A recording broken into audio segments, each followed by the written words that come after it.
Olá, meus amigos, tudo bem? Sejam bem-vindos mais uma vez. Professor Arley Souza falando. Estamos iniciando aí a nossa aula 6, parte 3.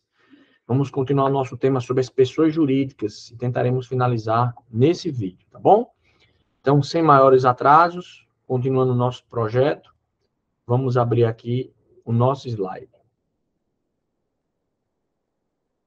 Nós, até a aula passada, né, já começamos a abordar várias regras aí da criação de pessoas jurídicas, falamos de entes despersonalizados, falamos de associações e fundações, e agora é importante eu falar do que houve durante a transição do Código Civil de 1916 para o Código Civil de 2002, né? Lembremos que antes de 2002 nós já tínhamos pessoas jurídicas existentes no nosso ordenamento jurídico, e por isso o Código Civil de 2002 trouxe uma norma de transição, expressamente prevista no artigo 2031, que disse que as associações, sociedades e fundações constituídas na forma das leis anteriores, bem como os empresários, deverão se adaptar às disposições deste Código até 11 de janeiro de 2007.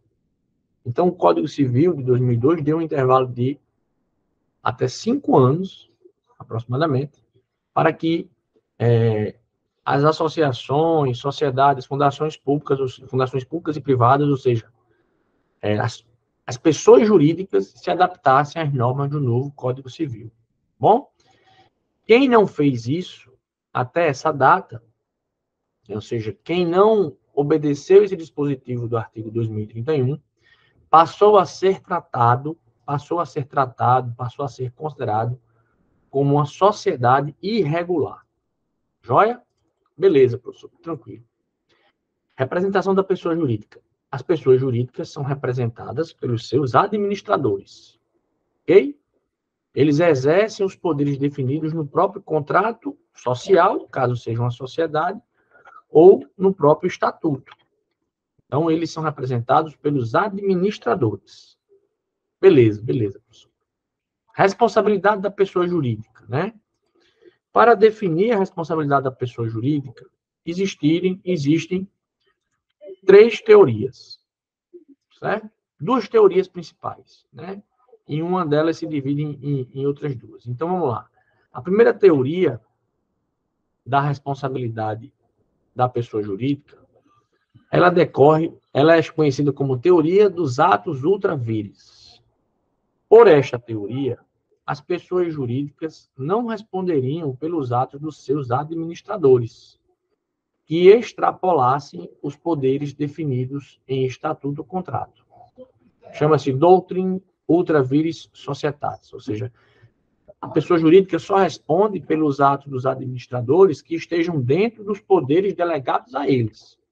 Essa é uma perspectiva teórica quanto à responsabilidade da pessoa jurídica. Assim, essa visão prega a irresponsabilidade da pessoa jurídica quando decorrer de atos dos administradores que tenham ultrapassado os poderes a eles atribuídos pelo estatuto ou pelo contrato social. Por esta teoria, o credor deve ir atrás do administrador, certo?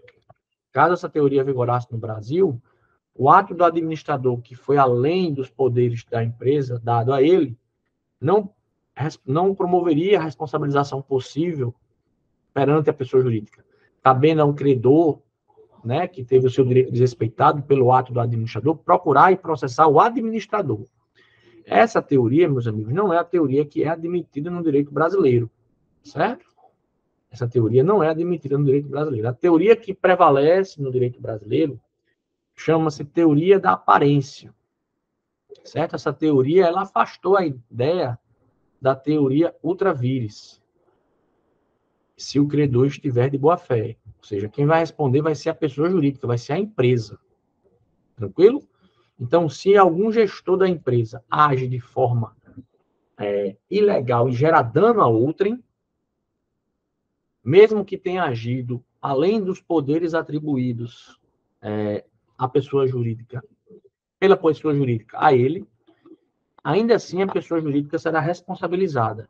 E em caso de ser condenada, essa pessoa jurídica poderá ingressar com ação regressiva em face do administrador que exorbitou dos seus poderes e causou dano a outra. Mas a teoria que vigora no nosso ordenamento jurídico para fins de responsabilização da pessoa jurídica é a teoria da aparência. Beleza, professor, tranquilo. Responsabilidade contratual. A pessoa jurídica de direito público e de direito privado, no que se refere à realização do negócio jurídico, dentro do poder autorizado pela lei ou pelo estatuto, deliberado pelo órgão competente, é responsável, devendo cumprir o disposto no contrato. Então, se uma pessoa jurídica faz um contrato, ela é responsável por esse contrato. Seja uma pessoa jurídica de direito público, seja uma pessoa de direito privado. Respondendo com os seus bens, ou seja, com os bens da pessoa jurídica, pelo inadimplemento contratual. Isso está expresso no nosso Código Civil e diz, não cumprida a obrigação, responde o devedor por perdas e danos, mais juros e atualização monetária, segundo índices oficiais regularmente estabelecidos e honorários de advogado. Ou seja, se você contrata com uma pessoa jurídica, ela tem o dever de cumprir com as suas obrigações. Se ela não cumprir com as suas obrigações, você poderá colocá-la no polo passivo de uma ação judicial para buscar a sua responsabilização e o recebimento do seu direito ou das perdas e danos que você tenha tido. Joia? Responsabilidade extracontratual. As pessoas jurídicas de direito privado respondem objetivamente pelos atos ilícitos praticados pelos seus representantes. Então, no que toca à responsabilidade extracontratual das pessoas jurídicas, a responsabilidade, como regra, ela é objetiva, pois não há mais presunção da culpa em aligendo e culpa em vigilando. O que seria isso, professor? Veja, houve um momento na história da responsabilização extracontratual das pessoas jurídicas que, para você poder promover a responsabilização da pessoa jurídica, judicialmente, você teria que provar a culpa dela em elegendo, ou seja, em fiscalizando, em elegendo em nomeando aquele que realizou o ato, ou em vigilando, ou seja, em fiscalizando a atuação dos seus agentes. Essa perspectiva foi afastada e hoje predomina a teoria da responsabilidade objetiva da pessoa jurídica naquilo que diz respeito à responsabilidade extracontratual. Joia? Diz o artigo 931 do Código Civil, ressalvados outros casos previstos em lei especial, os empresários individuais e as empresas respondem independentemente de culpa pelos danos causados pelos produtos postos em circulação.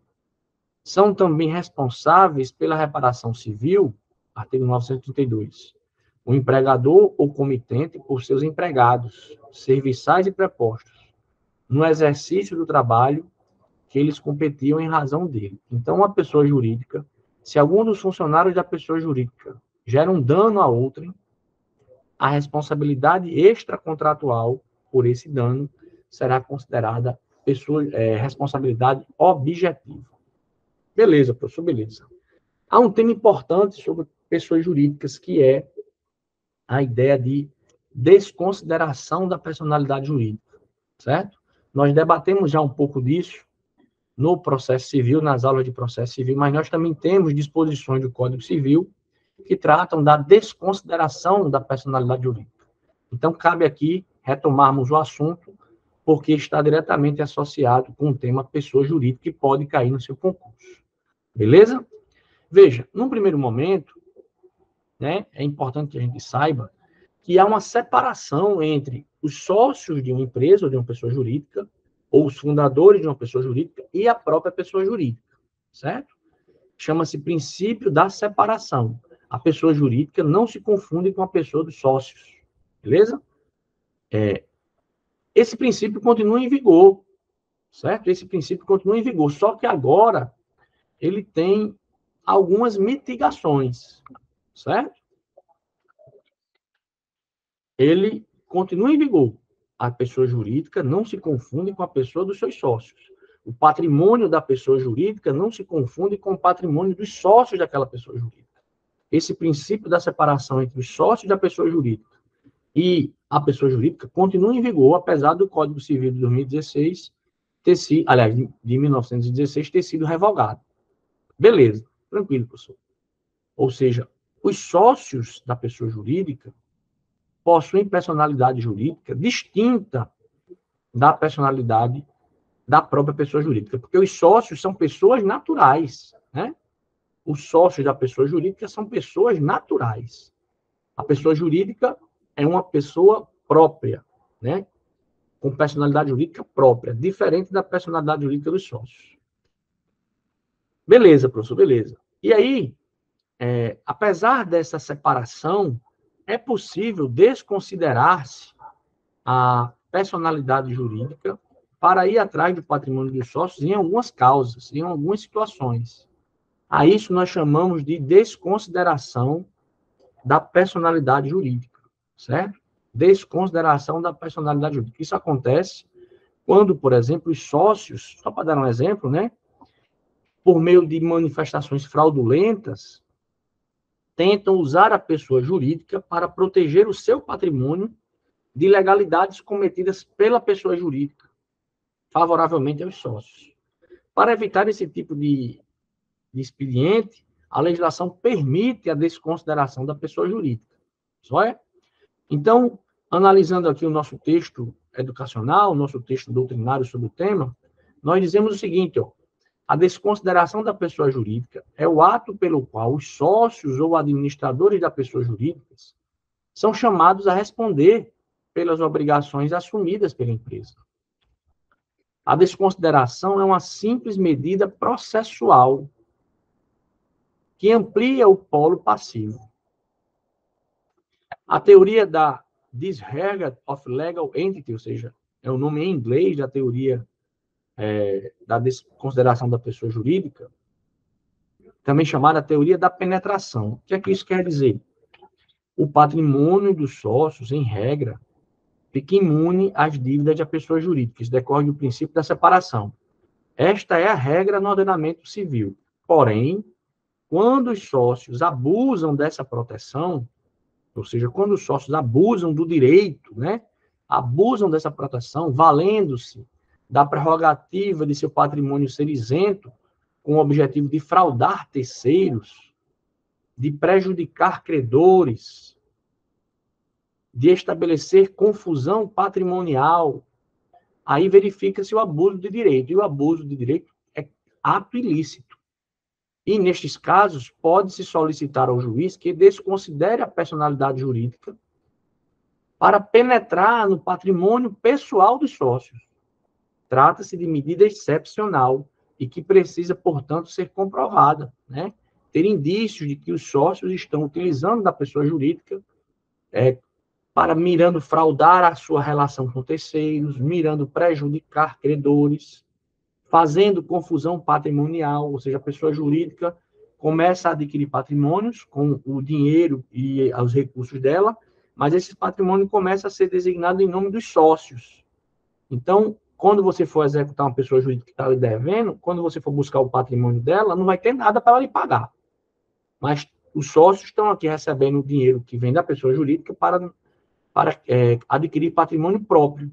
Então, nesse caso, a pessoa está sendo um escudo para ilegalidades cometidas pelos sócios. Em isso estando presente, é possível você desconsiderar a personalidade jurídica e buscar no patrimônio dos sócios o ressarcimento dos danos que você teve. Isso chama-se desconsideração de pessoa jurídica, certo? É para isso que essa ferramenta existe. Beleza, pessoal, beleza.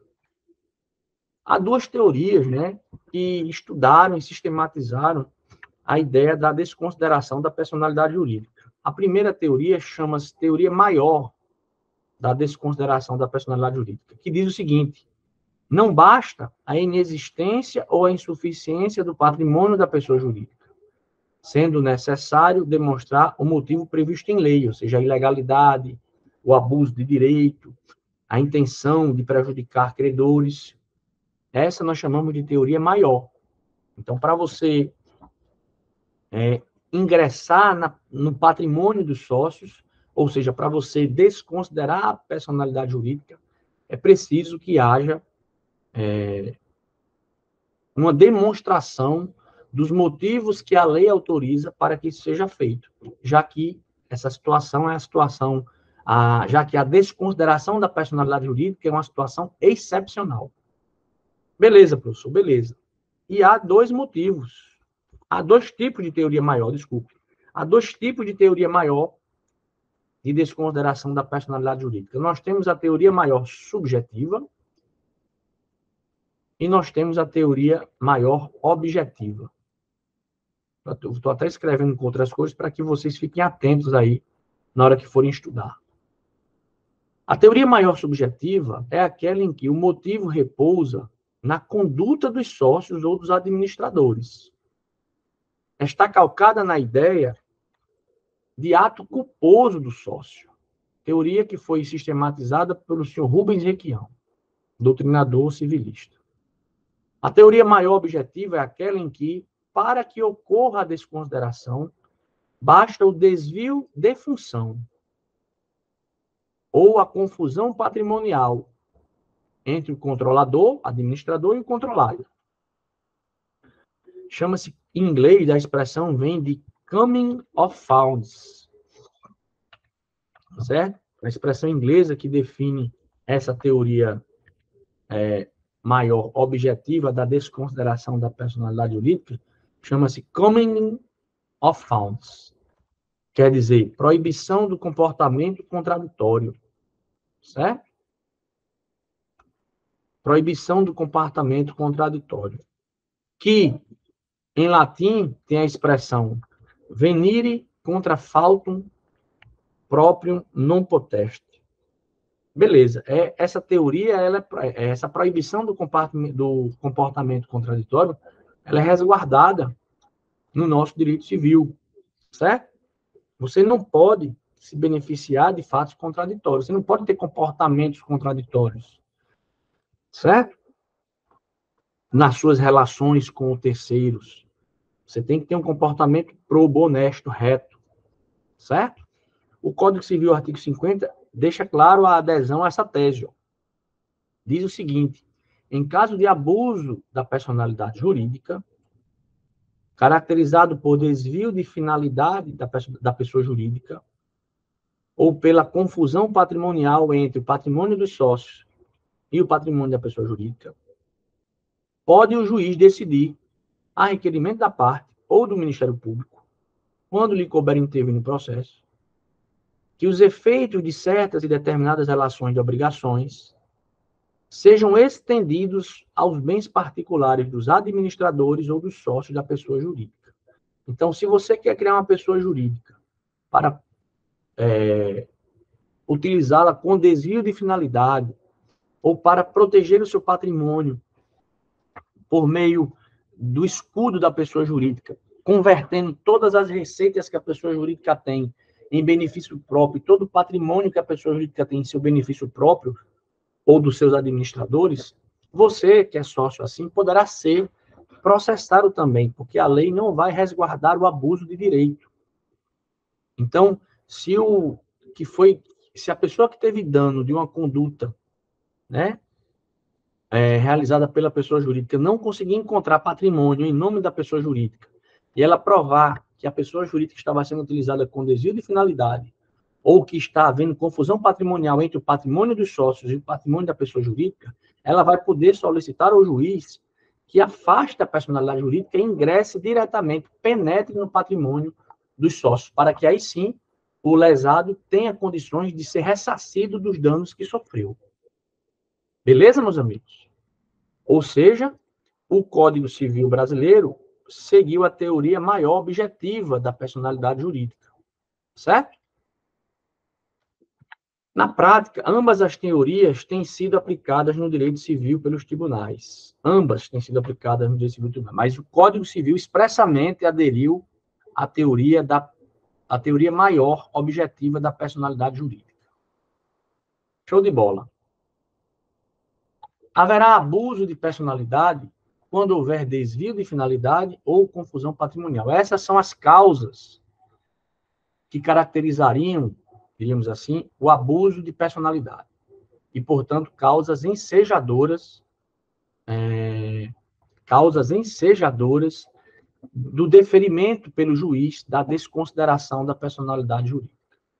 Além dessa teoria, que é a teoria adotada no Código Civil expressamente no artigo 50, também se desenvolveu a teoria menor da desconsideração da personalidade jurídica, certo? Essa teoria menor, ela é prevista no Código de Defesa do Consumidor. Então, por isso que nós dizemos que, a depender da situação, vai ser possível utilizar ou a teoria maior da desconsideração, ou seja, que se exige a prova do desvio de finalidade ou da confusão patrimonial, ou a teoria menor, prevista no CDC, se tratar de uma relação de consumo.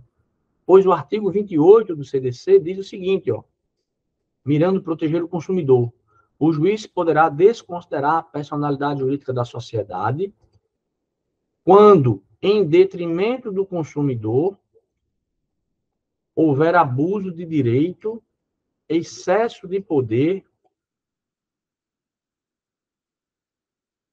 infração da lei, fato ou ato ilícito ou violação dos estatutos do contrato social. A desconsideração também será efetivada quando houver falência da pessoa jurídica, ou estado de insolvência da pessoa jurídica, ou encerramento ou inatividade da pessoa jurídica, provocados por má administração. E aí o parágrafo 1º foi vetado e o parágrafo 5º disse: também poderá ser desconsiderada a pessoa jurídica sempre que sua personalidade for, de alguma forma, obstáculo ao ressarcimento dos prejuízos causados aos consumidores. Isso tudo mira proteger o direito do consumidor, certo? Então, no âmbito do CDC, no âmbito das relações privadas regidas pelo CDC, a desconsideração da personalidade jurídica ela é mais fácil, porque tem mais motivos que a justificam, já que o consumidor, nessa relação, ele é hipossuficiente, ele está numa situação de desigualdade.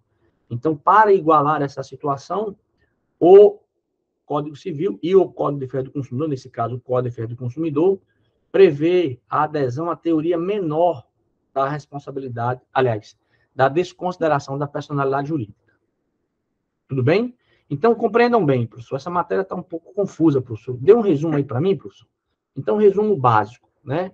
Veja, os membros de uma sociedade, os sócios de uma sociedade, de uma pessoa jurídica, não podem utilizar da pessoa jurídica para promover danos a terceiros, se protegendo e protegendo o seu próprio patrimônio por meio da pessoa jurídica, que é uma pessoa distinta da pessoa dos sócios. Se a pessoa jurídica tem sido utilizada com desvio de finalidade, se a pessoa jurídica tem gerado danos aos seus aqueles com que ela se relaciona, né? Contratantes, fornecedores, e ao ser executada, essa pessoa jurídica não possui patrimônio, não tem nada no nome dela, enquanto os sócios estão aí, diríamos assim, ricos, né? Cheio de patrimônio, né? Utilizando a pessoa jurídica para fraudar e gerar dano a terceiros, a parte prejudicada poderá pedir ao juiz que se desconsidere a personalidade jurídica para poder ingressar no patrimônio dos sócios e poder ser ressarcida do dano que, porventura, tenha sofrido. Isso para inibir a fraude, né? Isso para inibir o abuso de direito, isso para inibir o desvio de finalidade da pessoa jurídica, porque não é esse o objetivo da existência do ordenamento jurídico de pessoas jurídicas, né? Não é esse o objetivo. A boa-fé deve reger essas relações, inclusive as relações realizadas por pessoas jurídicas com pessoas naturais. Então, não se pode proteger condutas desse tipo. E aí o Código Civil, que aderiu à teoria maior, e o CDC, que regula as relações privadas de consumo, possuem ferramentas que permitirão a responsabilização da pessoa jurídica e, em não sendo possível, a responsabilização dos sócios da pessoa jurídica, por meio da desconsideração da personalidade jurídica. Show de bola. Este parágrafo 5º possui aplicabilidade autônoma? Essa é a pergunta. O STJ tratou uma vez sobre o assunto e disse que esse parágrafo 5º possuía sim uma aplicabilidade autônoma. O caput do artigo 28 do CDC prevê certas hipóteses na qual se admite a desconsideração. São fatos típicos que possibilitam desconsiderar a pessoa jurídica. Quais são os fatos típicos que possibilitam, de acordo com o CDC, desconsiderar a personalidade jurídica? Está aqui, ó. Abuso de direito, excesso de poder, infração da lei, fato ou ato ilícito ou violação dos estatutos ou contrato social. E também falência, estado de insolvência, encerramento ou inatividade da pessoa jurídica. São as situações jurídicas previstas no CDC que permitiriam a aplicação da desconsideração da personalidade jurídica. Seriam esses os fatos. Todavia, o parágrafo 5º torna o caput de letra morta, se você pensar direitinho. Porque o artigo 5º diz o quê? Também poderá ser desconsiderada a personalidade jurídica sempre que sua personalidade for, de alguma forma, obstáculo para o ressarcimento dos prejuízos causados aos consumidores. Isso está lá, protegendo mais o consumidor.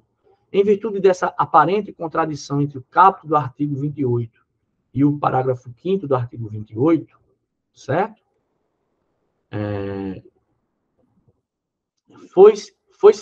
Tentou fazer um veto, mas o veto acabou caindo em relação ao parágrafo 1º. E aí surgiram duas correntes para interpretar essas duas disposições, que aparentemente são contraditórias. A primeira corrente diz que o parágrafo 5º está em vigor e deve ser normalmente aplicado. A segunda corrente diz que o parágrafo 5º está em vigor, mas é ineficaz, pois fruto de flagrante equívoco. Como o princípio da proteção do consumidor está previsto na Constituição, a primeira teoria é conhecida como teoria pró-consumidor, certo? E a segunda teoria é conhecida como pró-fornecedor, certo? Nessa relação se aplica, normalmente, em virtude da ideia e do direito fundamental à proteção do consumo, a primeira teoria.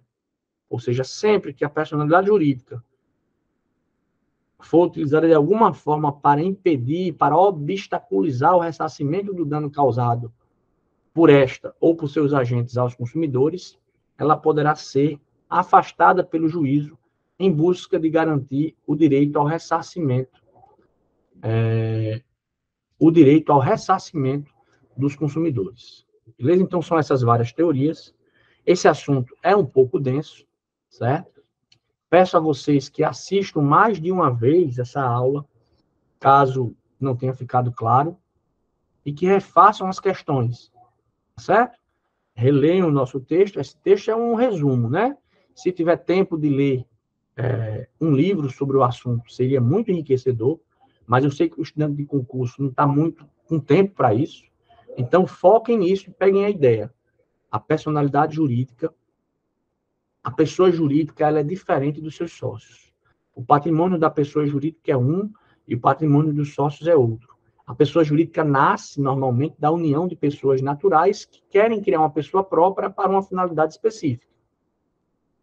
Essa pessoa jurídica, em regra, portanto, o seu patrimônio não se mistura com o patrimônio dos sócios. Todavia, se houver abuso de direito por parte da pessoa jurídica, se houver desvio de finalidade, se houver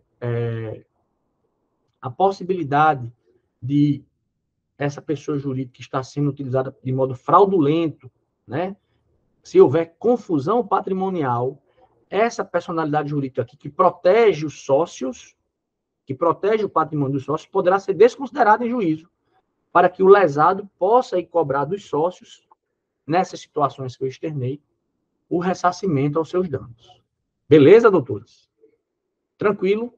Então, agora, nós vamos aqui, ó, só para finalizar, apresentar essa observação. Ó.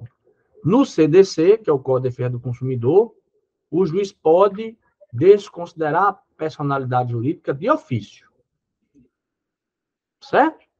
No Código Civil de 2002, o juiz não pode desconsiderar a personalidade jurídica de ofício. Tem que haver requerimento das partes. Ok? ou do Ministério Público, quando a ele couber atuar no processo. Então, com isso, nós finalizamos os temas sobre personalidade jurídica, ok?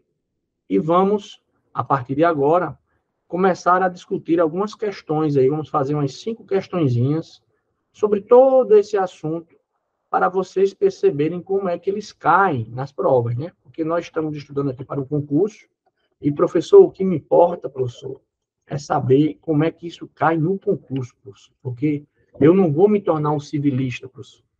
Eu quero me tornar um aprovado no concurso. É isso que eu quero, professor. Eu não vou ser um civilista. Então, eu vou entender o assunto para acertar a prova.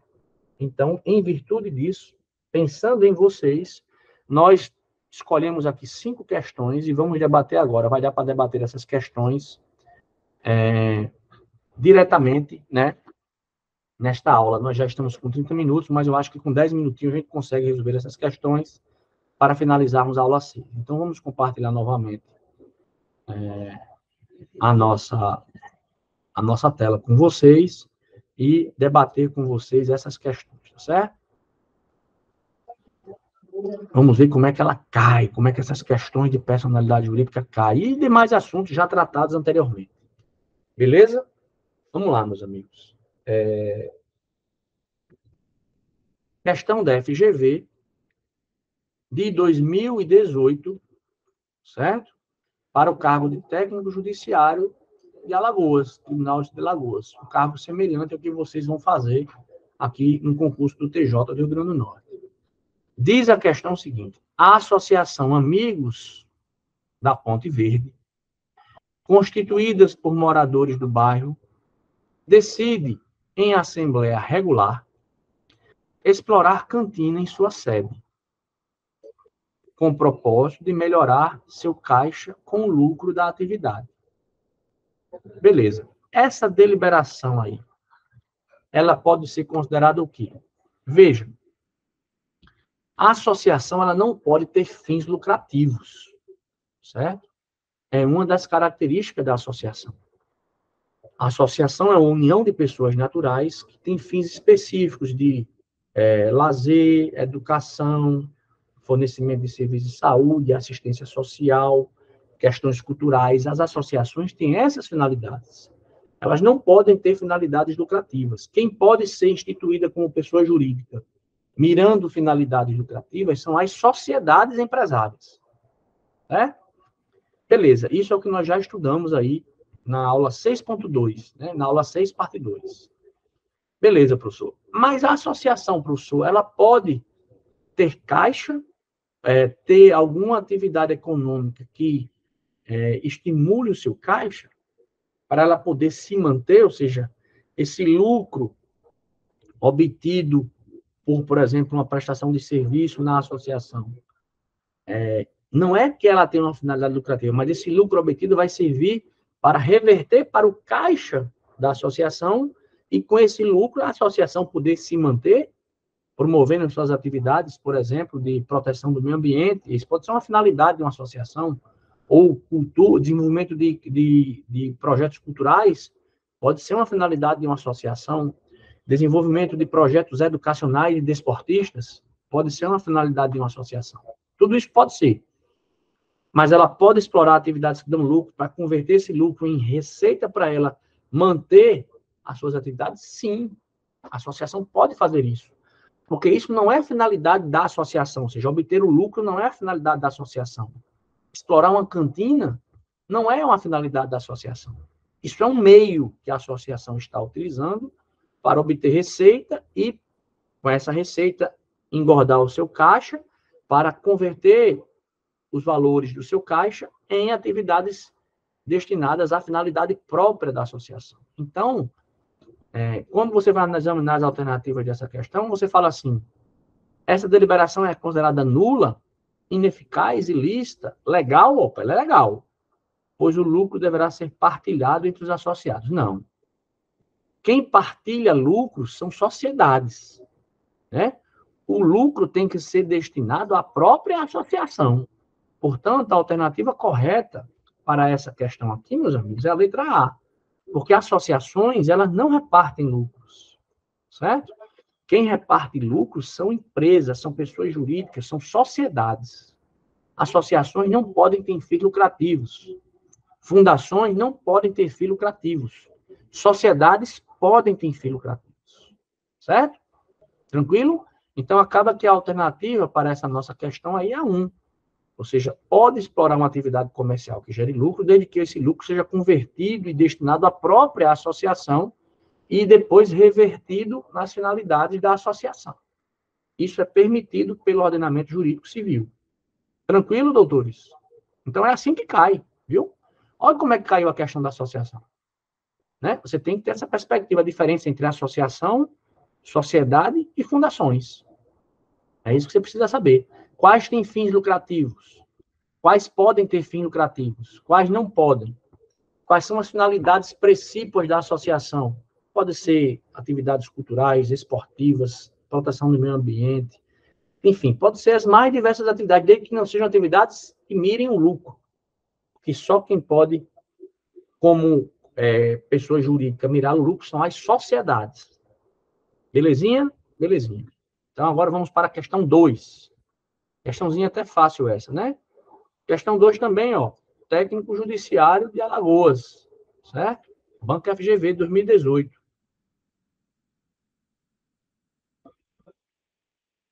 20 pescadores, está escrito aqui errado, né?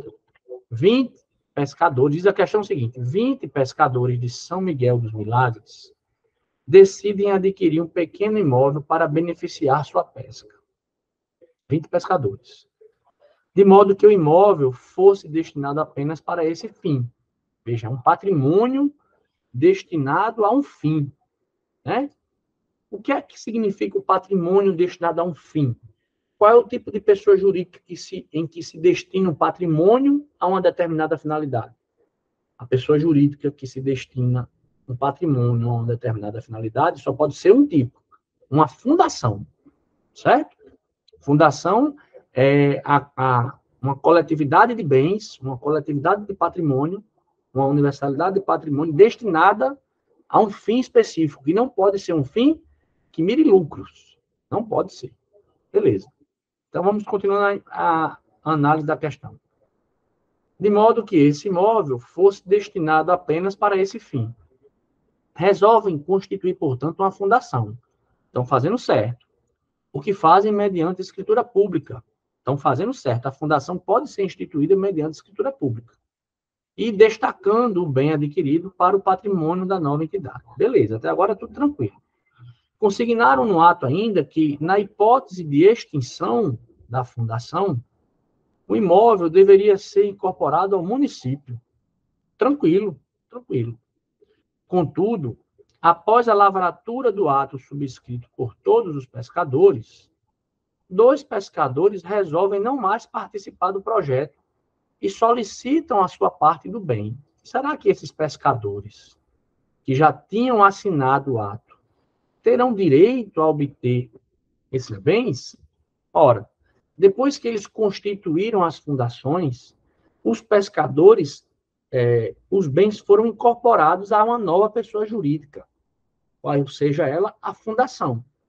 Então, os pescadores que, depois de terem subscrito, participado do projeto de criação da fundação, quiserem sair da fundação, eles não vão ter direito, certo? A cota parte deles não, porque isso não é uma sociedade. Isso não é uma associação. Isso é uma fundação. Então, nesse sentido, esse pleito dos pescadores de querer solicitar a sua cota parte, né, em relação ao bem da qual eles adquiriram para criar uma fundação, esses pescadores não têm direito a esse bem, a essa cota parte, porque não se trata de uma associação nem de uma sociedade. Se trata de uma fundação, e o bem, depois que é transferido para a fundação, ele é da fundação, é um bem próprio da fundação. Certo? Então, quando você vai analisar aqui as alternativas da questão, considerando essas características da fundação, a questão diz, a pretensão deles é o quê? Veja, ela é incabível. A pretensão dos pescadores é incabível, pois o ato constitutivo da fundação está perfeito. e sua extinção se dará na forma do estatuto. Não é pelo fato dele ter sido sócio fundador da fundação que ele vai ter direitos a cota parte do bem que ele contribuiu para adquirir. Depois que você fez a doação do bem para a fundação, o bem não é mais seu, ele é da fundação. E a forma da extinção da fundação, caso ela venha a acontecer, deverá se dar na forma do estatuto. Portanto, se a fundação um dia fosse extinta, esse bem doado dos pescadores para a fundação, para a nova pessoa jurídica que se criou, deverá ser incorporado ao patrimônio do município. Então, a questão número 2, ela exigiria esse conhecimento do aluno, né? A diferença entre associação, fundação e sociedade. E a ideia de que a fundação é a constituição do patrimônio, deve ser feita por escritura pública ou por testamento, é outra possibilidade, né? Nós já aprendemos isso nas aulas de fundações, aula 6, parte 2, certo? E, em sendo constituída, ela passa a ser uma pessoa jurídica própria, e os fundadores não têm mais direito à cota parte daqueles bens que eles doaram. Não, dançaram, agora o bem é da fundação, certo? Então, esse pleito dos pescadores que querem sair da fundação, que não querem mais ser sócios, fundadores da fundação, não... Aliás, nem sócio fundador que chama, né? Chama-se fundadores, nem se chama de sócio, certo? Porque a fundação não é uma sociedade. Então, esses dois pescadores que foram fundadores não farão jus a pedir ressarcimento pela cota parte dos bens que eles doaram. Então, esse pedido deles, essa pretensão deles é incabível. Joia? Beleza, professor. Vamos aqui para a questão 3 agora. Questão 3 diz o seguinte, ó. A Associação Amantes do Turismo, olha aí, a associação, portanto, é uma união de pessoas, né, pessoas naturais. Recebeu, a título de usufruto instituído pela associação pelo associado Jorge, certo? Um imóvel de sua propriedade. Então, uma associação, que é uma união de pessoas naturais, que criaram uma pessoa jurídica chamada Associação Amantes do Turismo, certo? Recebeu de um dos associados, a título de usufruto, um imóvel de propriedade de Jorge, que é um dos seus associados. Beleza, professor, beleza. As partes convencionaram no título da instituição, ou seja, quando foi feito a destinação via usufruto, que o usufruto seria pelo prazo de 20 anos. Certo?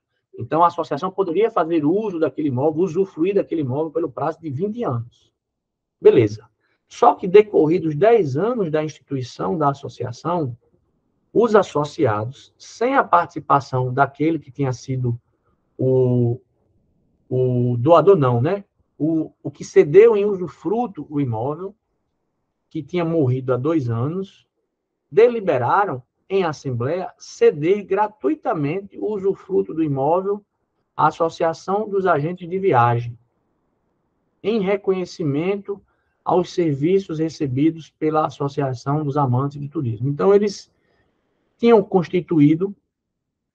tido em seu favor, por parte de um sócio, o usufruto de um imóvel para utilizarem durante 20 anos. Só que depois de 10 anos, eles resolveram, numa deliberação da Assembleia, ceder gratuitamente esse usufruto desse imóvel, dessa associação, por mais 10 anos, a outra associação.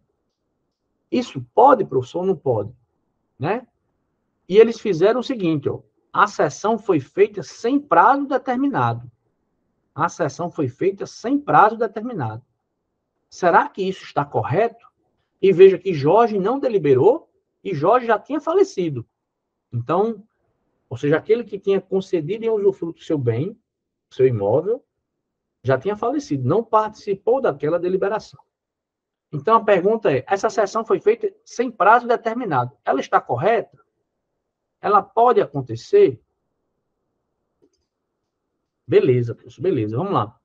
Meus amigos, essa cessão, ela até poderia acontecer, mas ela não poderia ficar por prazo indeterminado, pois ela vai vigorar apenas em relação ao prazo que tinha sido fixado por Jorge, que no caso seriam mais 10 anos.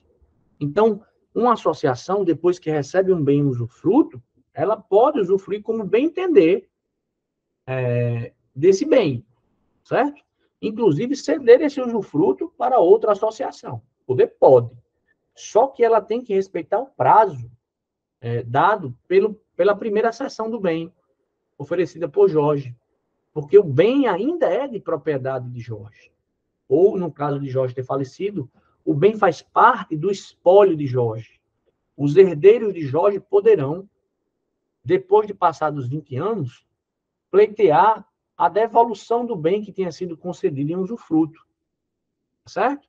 Então, é possível essa cessão feita por meio de deliberação da Assembleia, dessa Associação dos Amantes do Turismo? É possível, sem problema nenhum. Mas ela não pode ultrapassar o prazo que tinha sido fixado no momento da instituição do usufruto, pelo titular do imóvel, que é Jorge, que faleceu.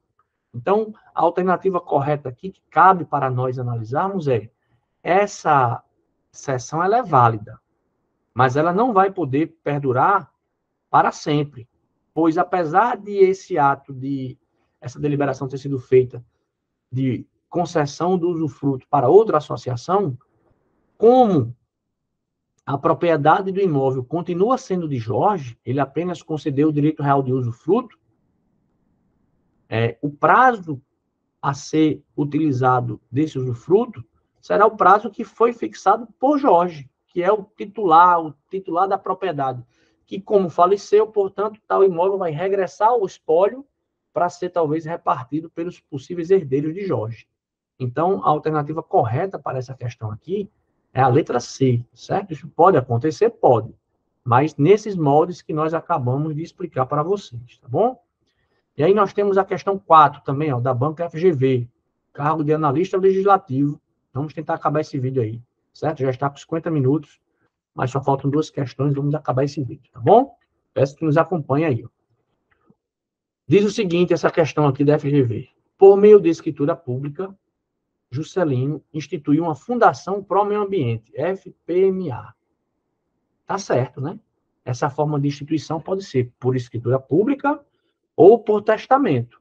Lembremos disso, as fundações públicas, aliás, as fundações, elas são um conjunto de patrimônio em que o instituidor cede esse patrimônio para a criação de uma pessoa jurídica com uma destinação específica. Isso é uma fundação. Beleza. E o instituidor fez isso por escritura pública. Beleza, pode, tranquilo.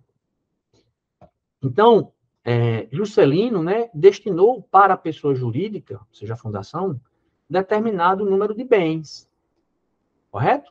Os quais, no entanto, verificou-se que são insuficientes para a constituição da Fundação Pro Meio Ambiente. Ou seja, ele destinou alguns bens, mas essa quantidade de bens não foram suficientes para que a fundação e a pessoa jurídica começasse a funcionar e fosse, de fato, instituída plenamente. Certo?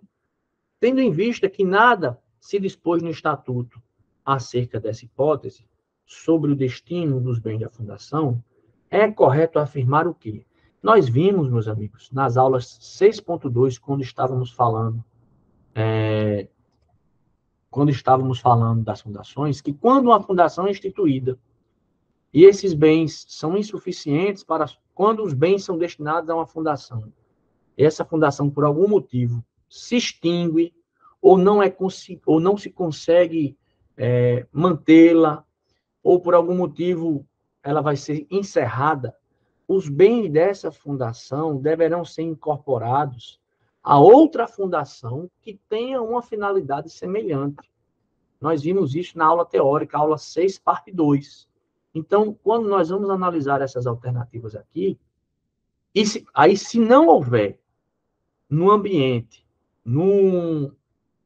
na localidade, nenhuma fundação com uma finalidade semelhante, aí é que o bem da fundação vai ser incorporado ao município, onde ela está localizada. Mas se houver dentro daquele município alguma fundação que tenha uma finalidade semelhante, aqueles bens que foram encaminhados, destinados à Fundação X, quando essa for extinta, ou mesmo se ela for instituída, mas não conseguiu começar a operar, esses bens devem ser destinados, devem ser incorporados ao patrimônio de uma fundação que possua finalidade semelhante. Em não havendo nenhuma, aí esses bens serão incorporados ao município. Então, a letra B só seria a resposta se não houvesse outra fundação semelhante. Havendo, a única resposta cabível é a letra E. Serão incorporados ao patrimônio de fundação que possua finalidade semelhante. Em não existindo essa, aí o bem vai para o município. Beleza? Tranquilo? Letra E é a resposta da questão 4. E agora, para finalizarmos, vamos para a questão 5. Vamos analisar aqui a questão 5, certo? E finalizarmos a nossa aula. Beleza? Questão da FGV também, ó. 2018. Questão cargo de técnico tributário. Diz a questão, acerca da aplicação da desconsideração da personalidade jurídica da sociedade empresária, analise as afirmativas a seguir. Lembra que nós já falamos, né, da desconsideração da personalidade jurídica. Vimos aí a teoria maior da personalidade da desconsideração, a teoria menor. E aí vamos debater agora aqui esses incisos aí, né, essas linhas aí, 1, 2 e 3. Vamos lá. Na falência da sociedade empresária, a desconsideração não poderá ser decretada antes do encerramento da arrecadação e ficará restrita às pessoas naturais que exerciam a administração ao tempo da decretação. Olha o que a questão diz. E a falência não é causa de desconsideração e não poderá ser decretada antes da arrecadação. Não, né? Nós vimos aqui, ó, vamos até subir aqui para a gente ver a disposição expressa do Código Civil. Sociedade empresária, certo? Vamos ver aqui a alternativa, assim, aqui, ó. Inciso 1. Na falência da sociedade empresária, a desconsideração não poderá ser decretada antes do encerramento da arrecadação e ficará restrita às pessoas naturais que exerciam a administração ao tempo da decretação. Vou subir aqui.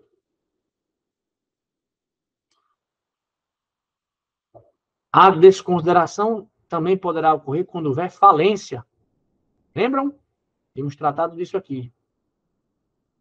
Certo? E a falência também, e a situação também da decretação também pode atender os bens particulares dos administradores ou dos sócios, não só dos que eram administradores. Então, nós temos aqui na linha 1 erros, né? Porque diz que não pode ser decretada antes do encerramento da arrecadação, pode, certo? E ficaria restrita a pessoas naturais que fizeram parte da administração. Não, né? Pode ser declarada a desconsideração para alcançar também os sócios daquela sociedade empresária, não só aqueles que exerceram a administração. Então, a inciso 1 está errado. Olha? Beleza, professor, beleza. Número 2, diz aqui, ó. Decretada em incidente processual, verdade, há um incidente processual de desconsideração da personalidade jurídica, certo? Isso é verdade. Nós vimos isso na aula de Código de Processo Civil, beleza? Peço que depois assistam às nossas aulas de processo civil. Nós vimos isso através de questões, beleza?